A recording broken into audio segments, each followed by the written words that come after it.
রমজান মাসের বিশেষ আমল। রমজান মাস হল বরকতময় ও ফজিলতপূর্ণ মাস। এই মাসে আল্লাহ তাআলা অগণিত রহমত ও মাগফিরাত দান করেন। এটি আত্মশুদ্ধি, ইবাদত বন্দেগী ও গুনাহ মাফের শ্রেষ্ঠ সময়। তাই আমাদের উচিত এই মাসের প্রতিটি মুহূর্তকে সঠিকভাবে কাজে লাগানো। নিচে রমজানের বিশেষ আমলগুলো তুলে ধরা হল। ১. নিয়মিত রোজা রাখা। রমজান মাসের সবচেয়ে গুরুত্বপূর্ণ আমল হল রোজা রাখা। আল্লাহ তাআলা বলেছেন, হে ঈমানদারগণ, তোমাদের উপর রোজা ফরজ করা হয়েছে, যেমন ফরজ করা হয়েছিল তোমাদের পূর্ববর্তীদের উপর, যাতে তোমরা তাকওয়া অর্জন করতে পারো। সূরা বাকারা ১-৩। সঠিকভাবে রোজা রাখা ও নিয়ত করা। সেহরি ও ইফতারের সুন্নত অনুসরণ করা। রোজার আদব মেনে চলা, মিথ্যা, গীবত, রাগ ইত্যাদি থেকে বেঁচে থাকা। ২. কুরআন তিলাওয়াত করা। রমজান মাসে কুরআন নাজিল হয়েছে, তাই এই মাসে বেশি করে কুরআন পড়া উচিত। দৈনিক নির্দিষ্ট পরিমাণ কুরআন তিলাওয়াত করা। কুরআনের অর্থ ও তাফসির বোঝার চেষ্টা করা। যে সূরাগুলো মুখস্থ করা যায় সেগুলো মুখস্থ করা। রাসূল শাহ বলেছেন, তোমাদের মধ্যে সর্বোত্তম সে ব্যক্তি যে নিজে কুরআন শেখে এবং অন্যকে শেখায়। বুখারী। ৩. তাহাজ্জুদ ও নফল নামাজ পড়া। রমজান মাস ইবাদতের মাস, তাই ফরজ নামাজের পাশাপাশি নফল ইবাদত করা উচিত। তাহাজ্জুদ নামাজ পড়া, বিশেষত শেষ 10 দিনে।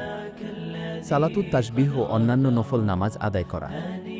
দোয়ায় সময় বেশি করে আল্লাহর কাছে প্রার্থনা করা। ৪. অধিক পরিমাণে দোয়া ও ইস্তেগফার করা। রমজান মাস দোয়া কবুলের মাস, তাই বেশি বেশি দোয়া করতে হবে। প্রত্যেক নামাজের পর দোয়া করা। সেহরি ও ইফতারের সময় বিশেষ দোয়া করা। গুনাহ মাফের জন্য ইস্তেগফার করা। দোয়া: হে আমার রব, আমাকে, আমার পিতামাতাকে এবং সকল মুমিনকে ক্ষমা করুন। সূরা নূহ ২-৮। ৫. তারাবিহ নামাজ পড়া।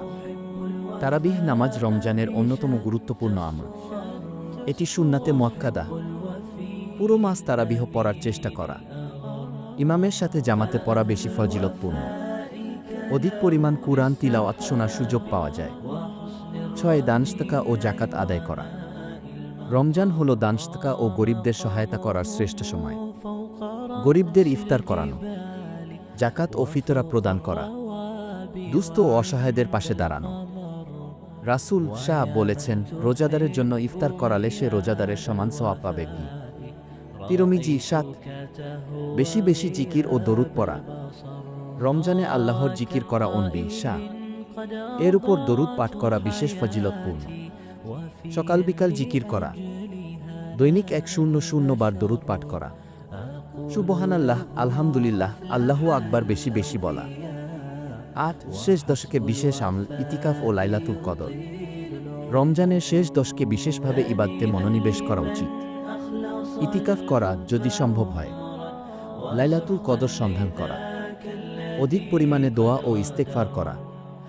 দোয়া: হে আল্লাহ, তুমি ক্ষমাশীল, ক্ষমা করতে ভালোবাসো, আমাকে ক্ষমা করে দাও। তাই রমজান মাস ইবাদতের শ্রেষ্ঠ সময়। এটি আমাদের জীবনের গুরুত্বপূর্ণ সুযোগ, যা আল্লাহর নৈকট্য লাভের জন্য কাজে লাগাতে হবে। তাই আমাদের উচিত বেশি বেশি ইবাদত, দোয়া, কুরআন তিলাওয়াত, দান সদকা ও নেক আমলের মাধ্যমে রমজানকে সার্থক করা। আল্লাহ আমাদের সবাইকে এই বরকতময় মাসের যথাযথ হক আদায় করার তৌফিক দান করুন। আমিন।